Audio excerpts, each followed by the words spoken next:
on camera. Presented by MBTV Bangla.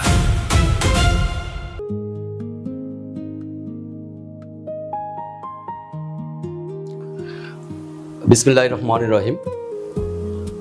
আমি মনিরুজ্জামান লেলিন, খুলনাতেই আমার বাড়ি।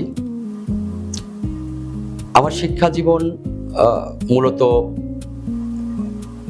খুলনাতেই, যশোরে, ঢাকাতে, বিভিন্ন জায়গায়। অর্থাৎ আমি ইন্টারমিডিয়েট পাশ করার পরে যশোর ক্যান্টনমেন্ট কলেজ থেকে আমি বাংলাদেশ বিমান বাহিনীতে যোগদান করি।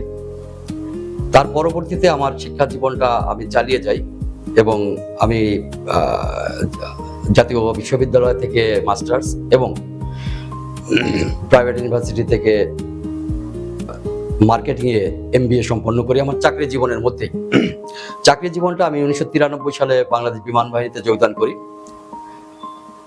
তারপর থেকে সরকারের গুরুত্বপূর্ণ দায়িত্ব, বাংলাদেশ বিমান বাহিনীর যুদ্ধ বিমান টেকনিক্যাল সাইডটা আমি দেখাশোনা করতাম। এরপরে 2001 সালে তৎকালীন 4 দলীয় জোট সরকার ক্ষমতায় আসার পর আমার ডেপুটেশনে আমি গোয়েন্দা বিভাগে জয়েন করি, বাংলাদেশ এয়ার ইন্টেলিজেন্স DGFI। এইসব জায়গাগুলোতে আমি সাবেক প্রধানমন্ত্রী মরহুমা বেগম খালেদা জিয়ার VVIP প্রোটোকল হিসেবে দায়িত্ব পালন করি 2001 সালের পর থেকে জোট সরকারের শেষ পর্যন্ত 2006 সাল পর্যন্ত। এই কর্মজীবনের পরে আমি আরো বিভিন্ন জায়গাগুলোতে বাংলাদেশের যে বিমান ঘাঁটিগুলো আছে, জহুরুল হক বিমান ঘাঁটি চট্টগ্রাম, মতিউর রহমান বিমান ঘাঁটি যশোর, বাসার বিমান ঘাঁটি ঢাকা সহ দেশের বিভিন্ন জায়গাগুলোতে আমি গোয়েন্দা বিভাগের চাকরি এবং আমার পেশাগত জীবন অর্থাৎ বিমান বাহিনীর যে চাকরি সেটা সম্পন্ন করি। পারিবারিক জীবনে আমি বিবাহিত। আমার স্ত্রী একটি কলেজের অ্যাসিস্ট্যান্ট প্রফেসর।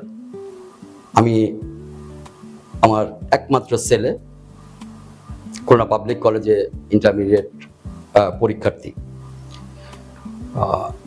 আমি 2011 সালে বাংলাদেশ বিমান বাহিনী থেকে অবসর গ্রহণ করি। তারপর থেকে বাংলাদেশ জাতীয়তাবাদী রাজনীতির সাথে পুনরায় সম্পৃক্ত হই। পুনরায় কথাটি এজন্যই বললাম, ছাত্র জীবনে যদি আমি খুব কম সময় পেয়েছি ছাত্র রাজনীতির জন্য, তারপরেও আমার সম্পৃক্ততা ছিল তখন।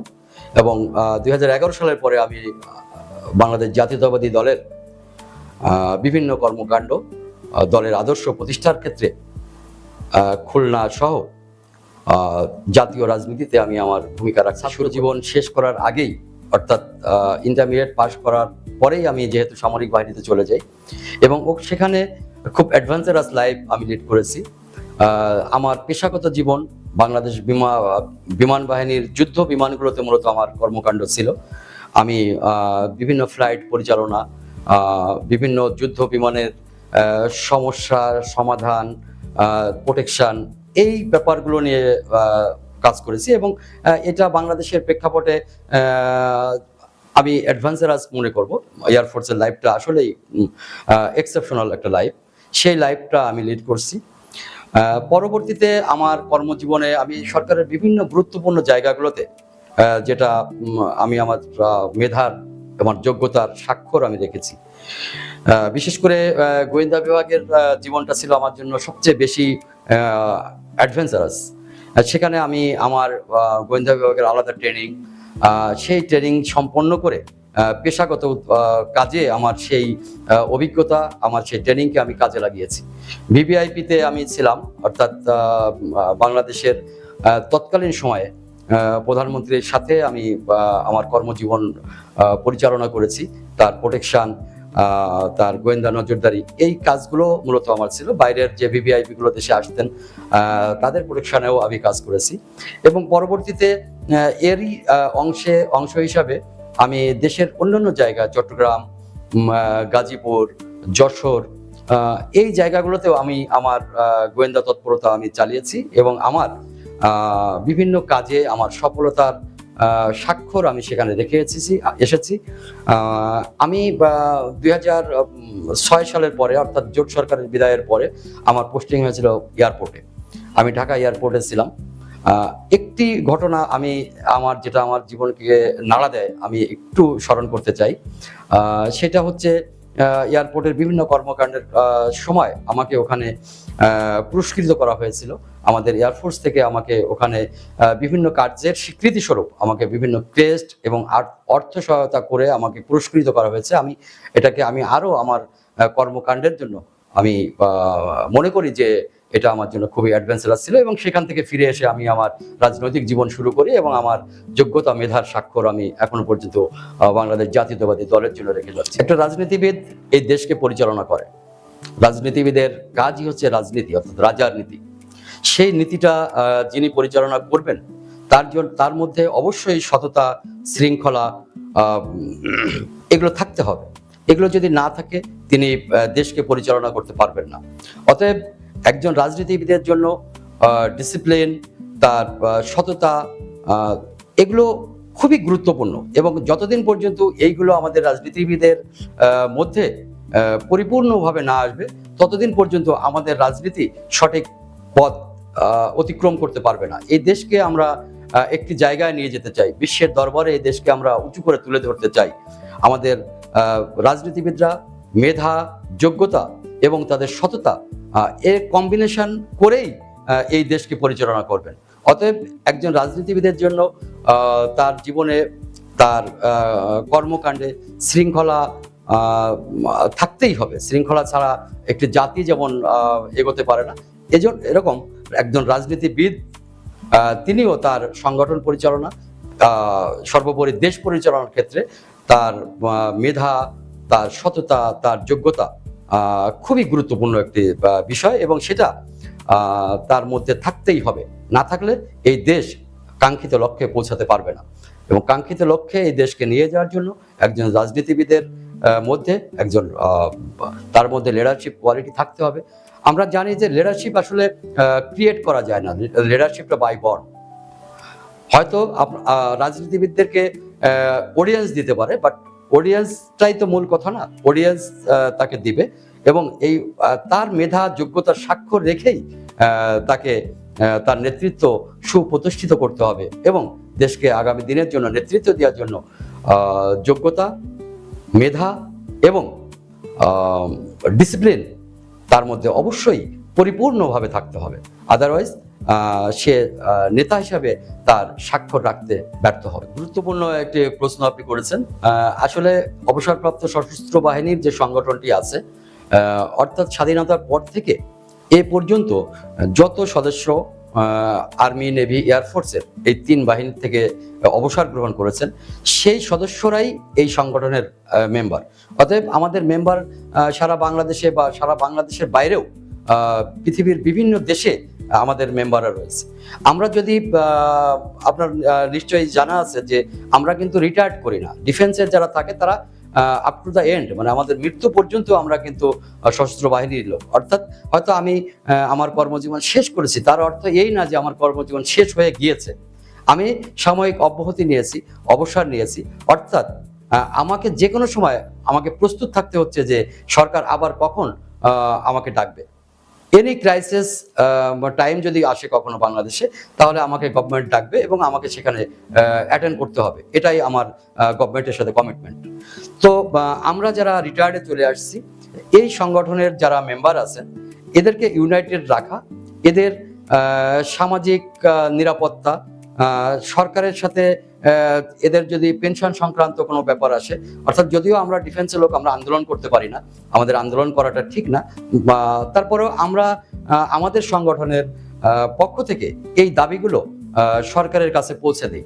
যেমন গত 2 বছর আগের একটি ঘটনার কথা বলি। আমরা আমাদের অবসরপ্রাপ্ত যারা সদস্য আছেন 3 বাহিনীর, তাদের রেশন এবং পারিবারিক চিকিৎসা, যেটা ফ্যামিলি ট্রিটমেন্ট বলে, এইটা এবং আরও কয়েকটা দাবি নিয়ে আমরা সরকারের সাথে দেন দরবার করেছিলাম, এবং শেষ পর্যন্ত আমি সেই সংগঠনের সাধারণ সম্পাদক হিসাবে আমার ওই সংগঠনের এই আন্দোলনকে আমি নেতৃত্ব দিয়েছিলাম। বারবার সরকারের উচ্চ পর্যায়ে আমাকে বৈঠক করতে হয়েছে এবং ফাইনালি আমরা ফ্যামিলি ট্রিটমেন্ট এবং যেটা আমাদের রেশন সংক্রান্ত যে প্রবলেমটা ছিল সেটা প্রধানমন্ত্রীর কাছ থেকে আমরা কমিটমেন্ট নিয়ে সেই কার্যক্রমটা আমরা শেষ করেছি। অর্থাৎ আমাদের এই 10 লক্ষ মেম্বার যারা সশস্ত্র বাহিনীর অবসরপ্রাপ্ত আছেন তারা বেনিফিটেড হয়েছেন এবং এই উদ্দেশ্যকে সামনে রেখেই এই সংগঠনকে ইউনাইটেড রাখা এবং দেশের যে কোনো ক্রান্তিকালে যেন আমরা অ্যাজ আর্লি অ্যাজ পসিবল যত দ্রুত সম্ভব আমরা সরকারের ডাকে সাড়া দিতে পারি, সেই জন্য নিজেদেরকে ইউনাইটেড রাখা এই সংগঠনের লক্ষ্য। এবং আমাদের এই সংগঠনের কোনো সদস্য সমাজের কোথাও যদি নিগৃহীত হয়, কোথাও যদি তারা বাধার সম্মুখীন হয়, অর্থনৈতিক সামাজিক যে কোনো ক্ষেত্রে, তাদের বাচ্চাদের ক্ষেত্রে আমরা সম্মিলিতভাবে এই সংগঠনকে আমরা সেই সহযোগিতা দিয়ে আমাদের সদস্যদেরকে আমরা সুরক্ষা দেওয়ার জন্য প্রস্তুত থাকি। যারা অবসরপ্রাপ্ত তাদের একটি সংগঠন আছে, এই সংগঠনের সদস্য সংখ্যা প্রায় 10 লক্ষ। আমি এই সংগঠনের সাধারণ সম্পাদকের দায়িত্ব পালন করি।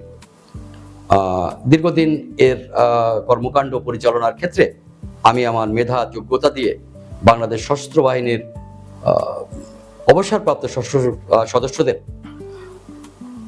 কার্যক্রম, তাদেরকে ইউনাইটেড রাখা, তাদের বিভিন্ন দাবি দেওয়া নিয়ে সরকারের সাথে দেন দরবার করা, এই কাজগুলো আমি করতে থাকি এবং এখনো পর্যন্ত যেভাবে আমি বাংলাদেশ জাতীয়তাবাদী দলের খুলনা জেলার সাথে আমি সম্পৃক্ত, সাথে সাথে আমার অবসরপ্রাপ্ত সশস্ত্র বাহিনীর যে সংগঠনটি আছে তাদের কর্মকাণ্ডও আমি আমার মেধা যোগ্যতা দিয়ে সামনের দিকে নিয়ে যাওয়ার জন্য আপ্রাণ চেষ্টা চালিয়ে যাচ্ছি।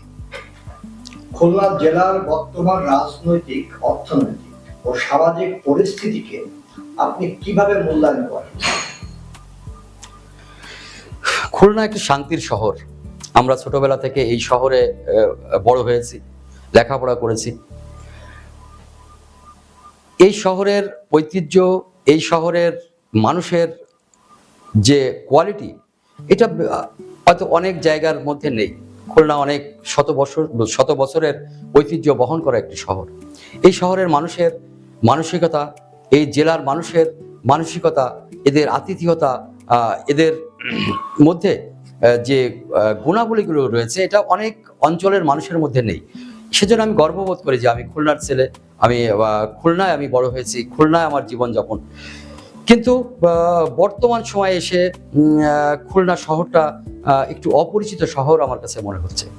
এই শহরের মানুষের কর্মজীবন, এই শহরের মানুষের মধ্যে যে প্রাণচঞ্চলতা, সেটা অনেকটা স্থবির হয়ে পড়েছে। আমরা আমাদের ছোটবেলায় এই শহরকে যেভাবে দেখেছিলাম, বর্তমান সময়ে সেই শহরটাকে সেইভাবে দেখি না।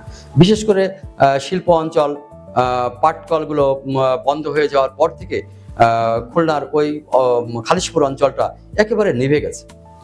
পরবর্তীতে গোল্ডেন যে আমাদের চিংড়ি মাছ, এর যে এই শিল্পটা বাংলাদেশে কেন পুরো বিশ্বের বুকে খুলনাকে মাথা উঁচু করে দাঁড় করিয়েছিল, এই শিল্পটাও অনেকটা হুমকির মুখে।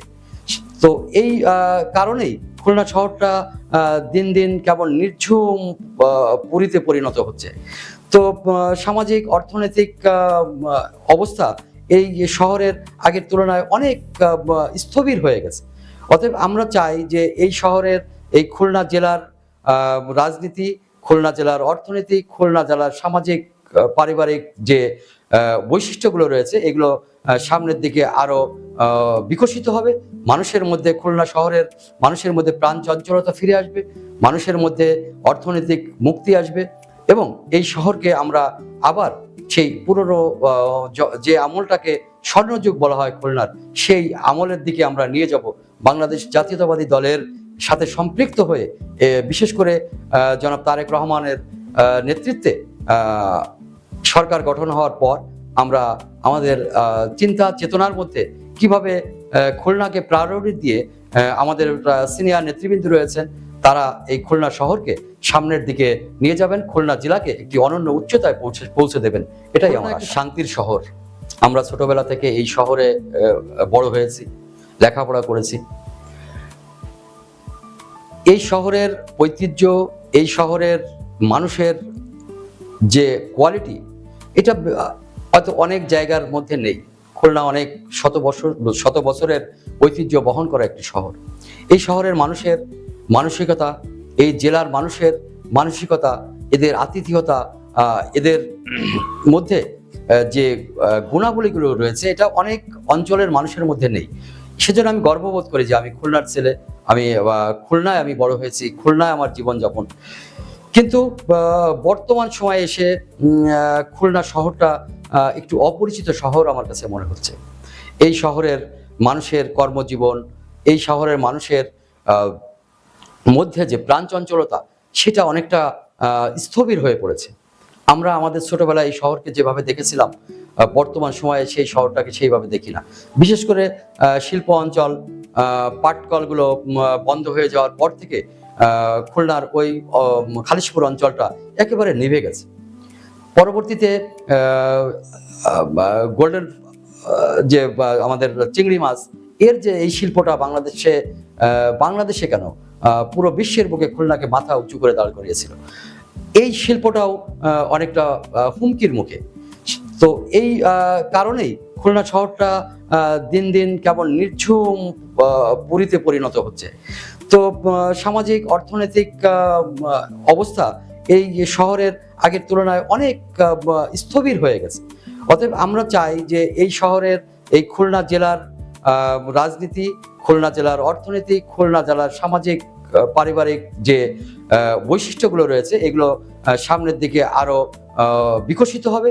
মানুষের মধ্যে, খুলনা শহরের মানুষের মধ্যে প্রাণ চঞ্চলতা ফিরে আসবে, মানুষের মধ্যে অর্থনৈতিক মুক্তি আসবে, এবং এই শহরকে আমরা আবার সেই পুরনো যে আমলটাকে স্বর্ণযুগ বলা হয় খুলনার, সেই আমলের দিকে আমরা নিয়ে যাব।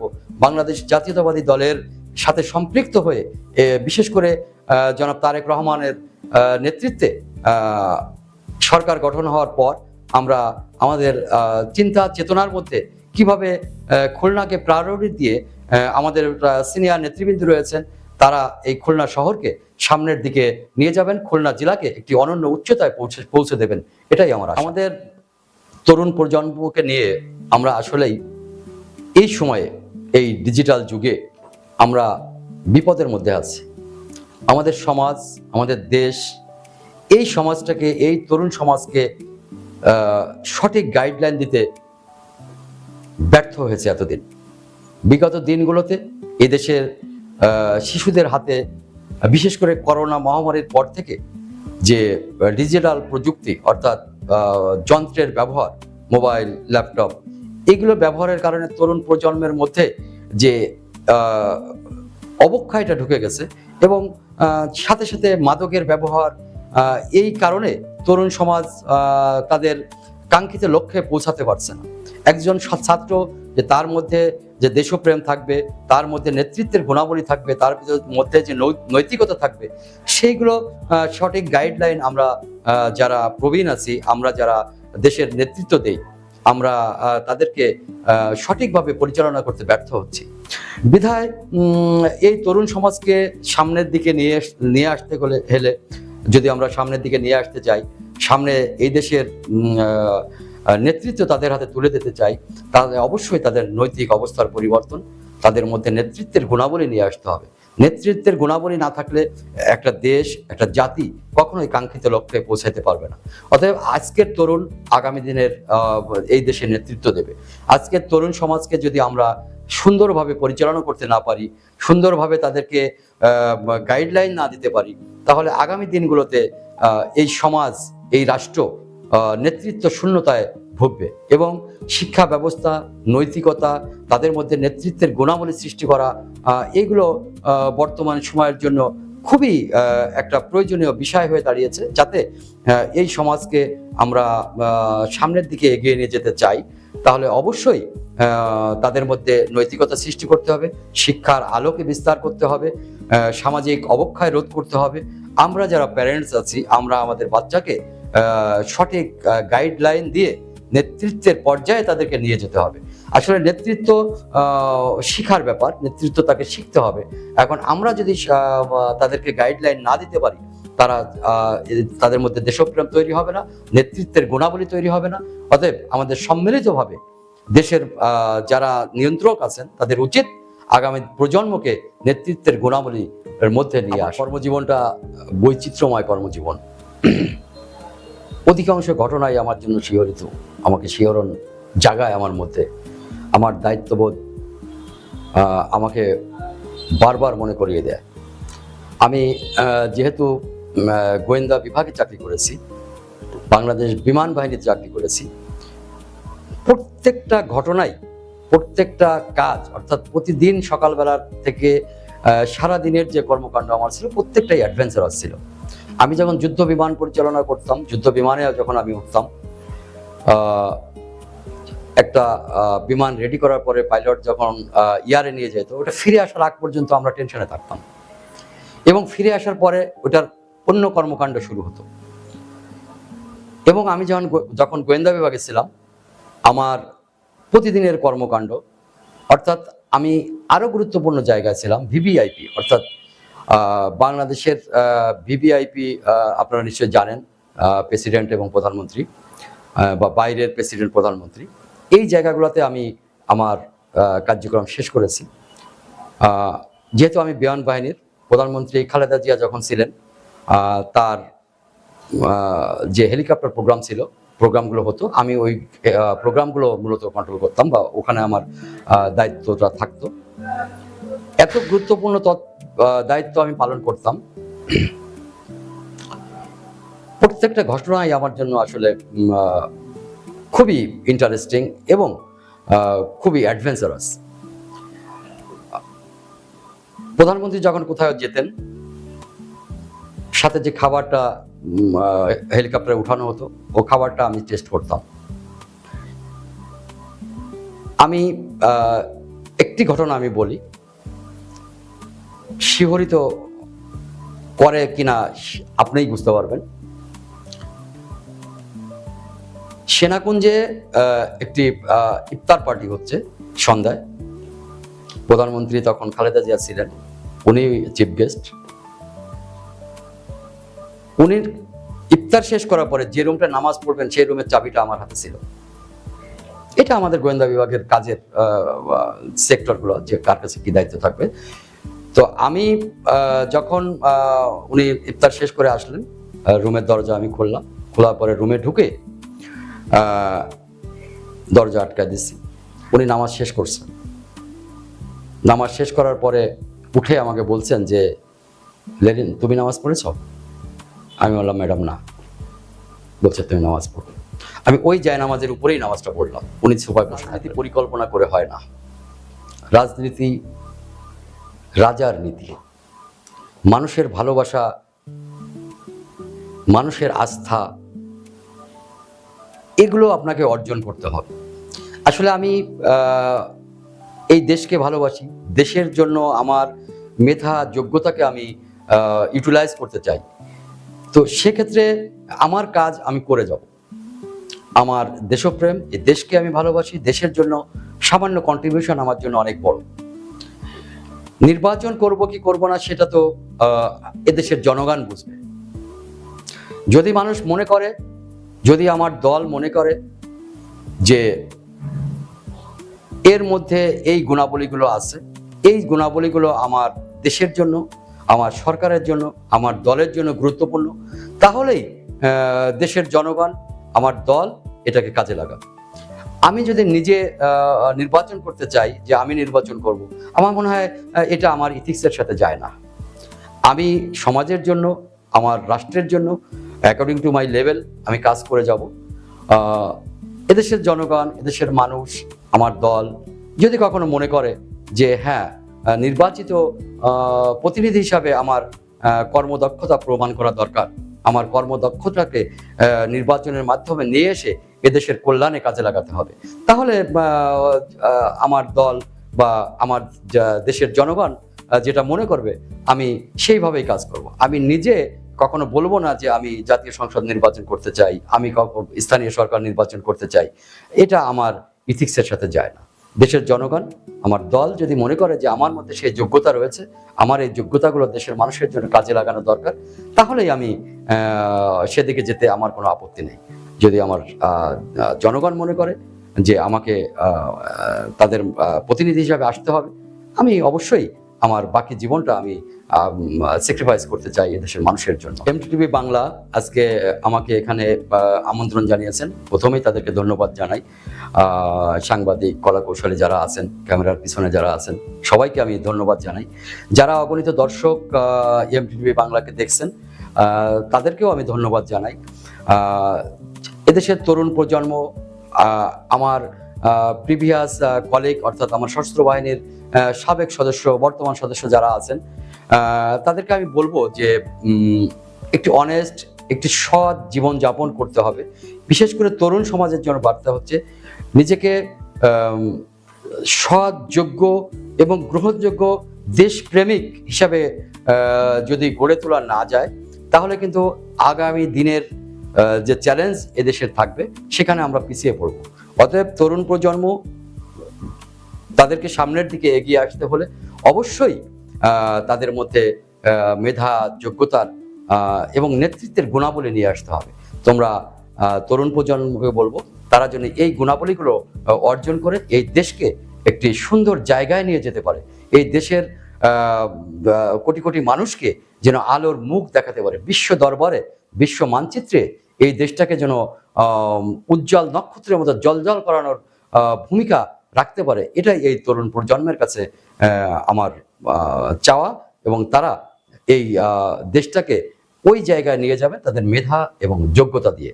এমটিভির যারা দর্শক আছেন, যারা আমাকে দেখছেন, সবার জন্য শুভকামনা। যারা আমার এই স্টুডিওতে যারা আছেন তাদের জন্য শুভকামনা। সবাই ভালো থাকবেন। বাংলাদেশ Presented জিন্দাবাদ। by MBTV Bangla.